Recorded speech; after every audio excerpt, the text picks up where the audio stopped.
Welcome to your 20-minute podcast with David Brower, where we do our best to give you useful information in 20 minutes or less. Now, here's your host, 5-time Voice Arts Awards nominee, David Brower. Thanks, Alan. This is David Brower with your 20-minute podcast. Our special guest today from Ottawa in Canada is Dr. Nathalie Beauchamp. She is a chiropractor, former professional natural figure bodybuilder, a wellness consultant, speaker, author, radio, TV personality, and many more things. Her mission is to empower people all over the globe to take control of their health and lead happy and productive lives. Hey, Doc, greetings from Colorado. How are you? I'm doing super. Thank you. How about you? I'm doing great. Thank you so much. Good to have you here. So you've had a lot of health-related background. That would be an understatement. So what got you into taking it to the public, if you will, as far as being a speaker, an author, and all those kinds of things? All those kinds of things. My story, and most people who have a huge passion for what they do, have a story, and it was one of me, because when I was a teenager at the age of 14, I was anorectic. So I really needed to find solutions for myself, because I am 5'9", and I weighed right down to 89 pounds. Oh my God! To tell you, it was a matter of life and death at some point. You so. Bet. Anyhow, back in those days, we didn't have Google and all the information that's out there now for people to, get information. So I was on a quest to find the help with other people, like books at the library and so forth. So I think my passion comes from that, because I needed to find a solution for me. And then went on to University of Ottawa in health and science, and then became a chiropractor. And then just pursued everything that I could from a lifestyle point of view. So I'm a certified practitioner with the Institute of Functional Medicine. I just read all I can so I can help people better their health. And that's also why I chose the name of my book, which is Hack Your Health Habits. I love that. It's twofold, and you didn't see the book just yet, but it's 600 pages. And I know that when I said that to my publisher, he says, Nathalie, you can't have a 600 pages book. I said, yes, I can. And Watch me. The reason was, watch me, and I did. And the reason is, I've been in practice for 23 years, so I know what people have challenged with. So I wanted to put it into one book, because there's 12 sections. We've got stuff on gut, on hormone, on brain, on nutrition, on exercise, but also it's the habit part. Oh, because yeah. I can't tell you how many times, right? Right. I can't tell you how many times people will say, oh, I know I should work out. I know I should eat better. I know, but yet we're not always doing it. Yeah. So the habit part is a huge part of the book, because I didn't want people to just read, say, well, that was nice, but not implement. So I came up with these 3 levels of hack that I walk people through, and I ask them to roll up their sleeves and go to work trying to figure out what they want to change and how they're going to go about it. So it's content-driven, but also action-driven. Fascinating. And you're right. I mean, pretty much anybody, anywhere that you talk to, we're all so darn busy, too busy most days. We're chasing that immediate gratification, and everything gives us an excuse to not take care of ourselves until we have a health issue sometimes, and that's our wake-up call.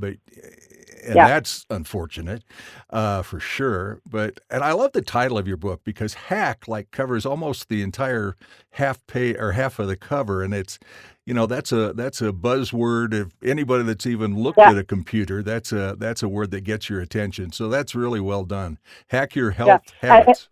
And it's funny that you say that, because I've done, I'm on a book tour right now, and I've been at bookstores, and it's funny. First, the book is pink, so technically, usually a man's not going to be attracted to it, because it's the word hack.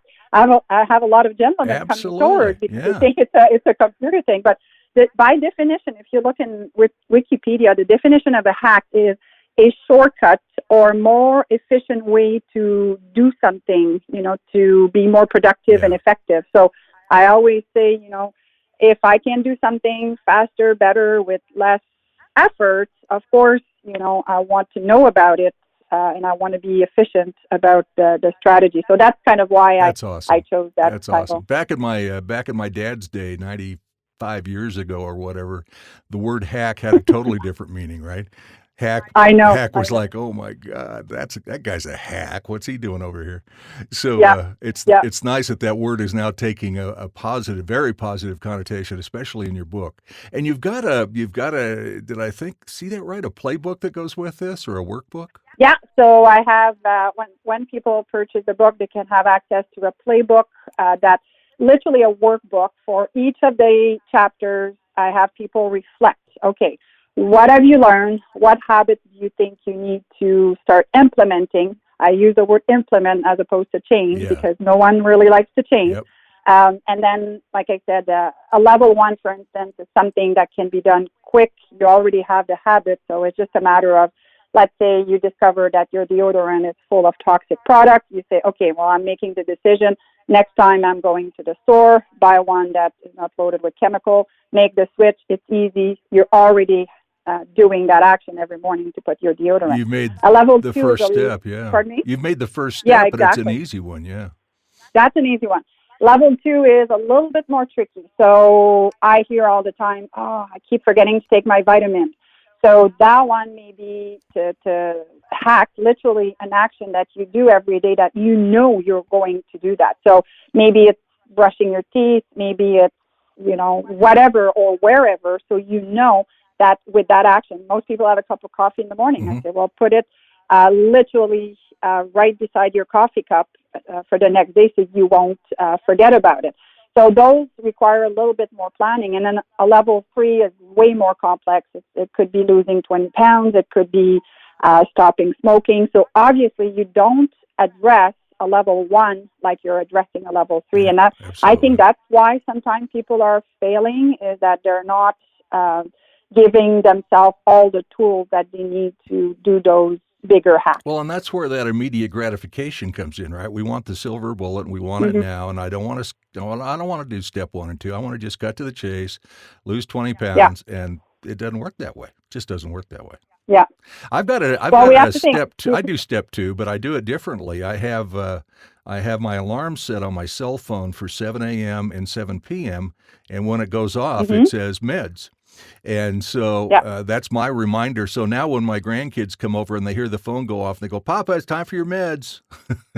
Oh, geez. It's adorable. Well, and you made it work for you. Yeah. I don't know if you take supplements, but you could add that to the equation.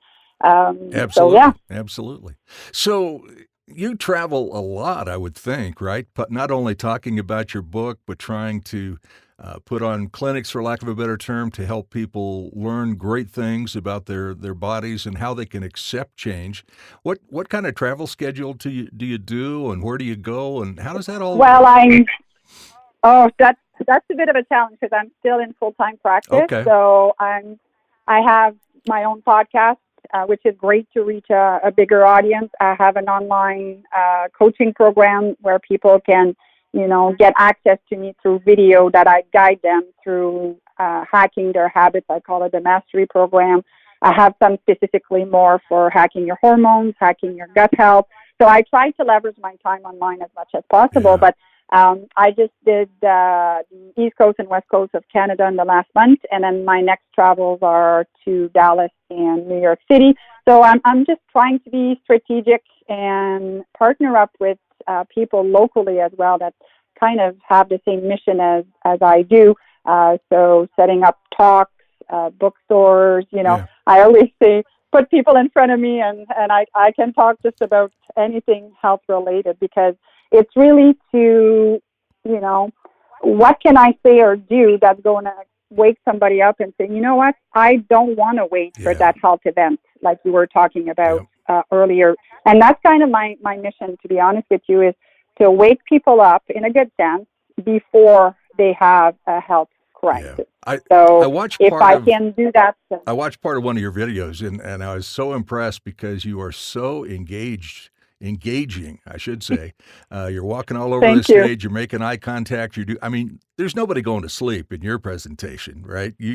I don't think Yeah, I don't so. think so. I'm going, oh my gosh, she's got this going on. It was so fun to watch. It was so fun to watch because you were. Yeah, you're probably referring to the one that the title of my talk was 10 Things That Put My Panties in a Knot. That's the one. And I was tossing, Yep. I was tossing panties on stage. So nobody fell asleep on that. It was a bunch of women too.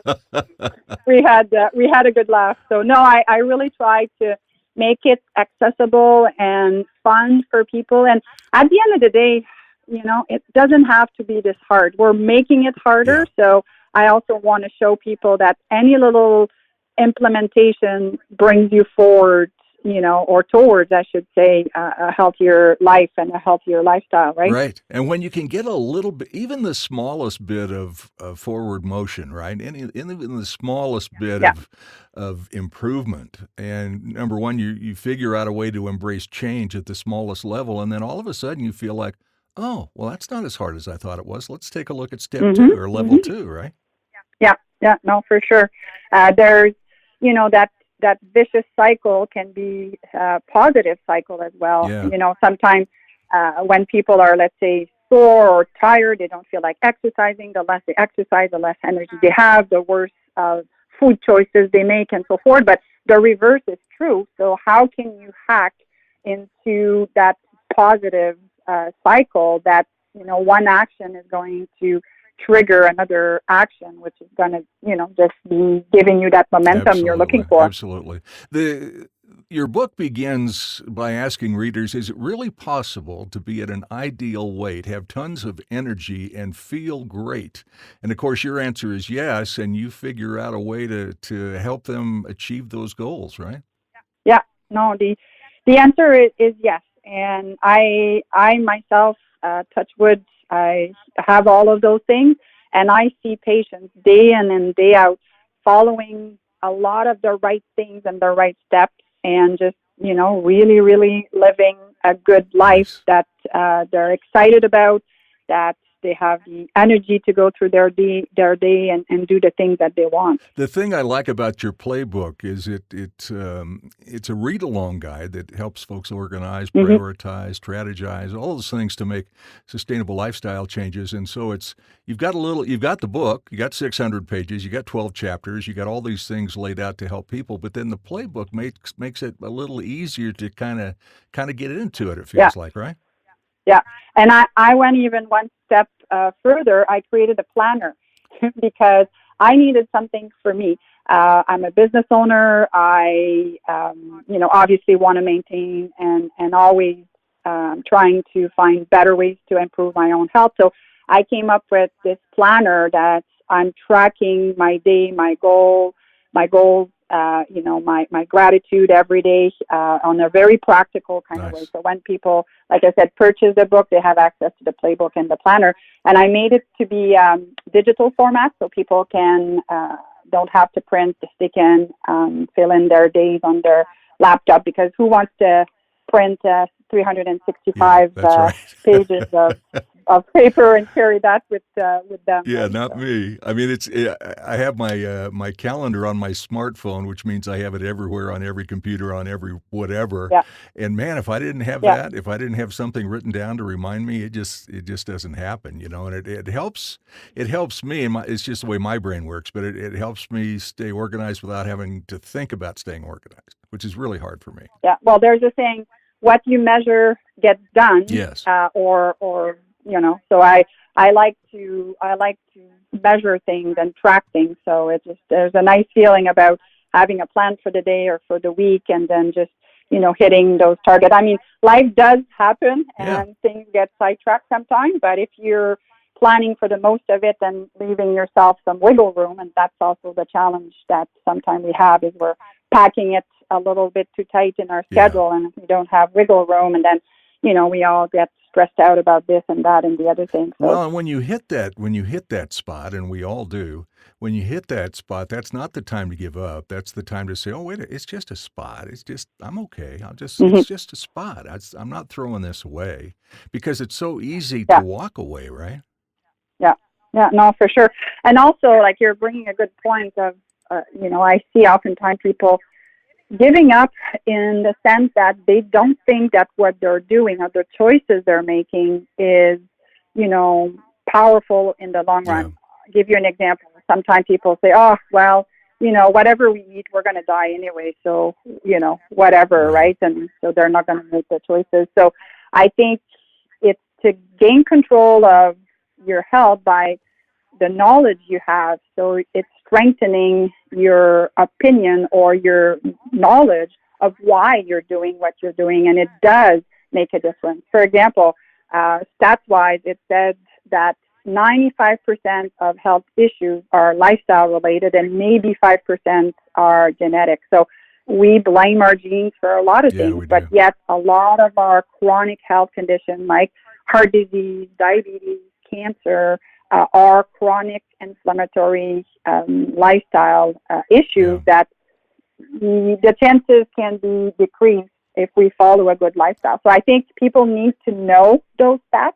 I think it's empowering to know that you have 95% control over what happens to you. I mean, of course, there's how you grew up and what you ate when you were younger, and there's so much we can undo. But knowing that, I think, is very empowering. 95% is huge. I mean, it's if you look at it and think about it for a second, it's like, okay, I have a chance, or I have a choice to make a change to be healthy, or I can have self-induced bad health.